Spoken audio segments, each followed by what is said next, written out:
Isa sa mga celebrity guests para sa birthday celebration pasasalamat ni Congressman Alexander T. Pimentel ng Bislig City sina Kim Chiu at Paolo Abilino. At bago pa man pumunta sa nasabing lugar sa Butuan, si Kim Chiu ay nagbahagi ng bidyong ito na kung saan kuha sa palanding na eroplano at may caption na kakakaba.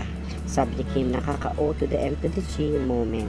Our plane flight while going to Butuan had to turn back to Manila just 10 to 15 minutes after takeoff due to technical issue. Mid-air, I found myself low-key panicking, my mind racing, even looking for seat 11A. I tried to stay calm, prayed hard, and thankfully, we landed safely. What a moment. Nag-reply naman ang pilot, sinabing, "Hello, Kim. Thank you for bringing this to our attention. We understand how unsettling this experience must have been, and we are truly grateful that you and the rest of our passengers are safe." Napaka-comment naman si Sir Ogie Alcacid, sinabing, "Hope you guys are okay."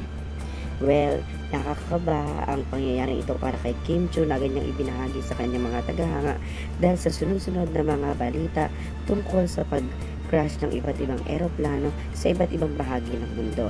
Anyway, para sa mga fans at tagahanga ng Kim Pao, ligtas na po silang nakarating sa Bislig City at ready nang mag-perform para sa birthday celebration pasasalamat ng nasabing event. Well, we are looking forward to that at maraming Kim Pao na nakaabang at ito nga po ang venue na kung saan gaganapin sa isang elementary school sa nasabing lugar.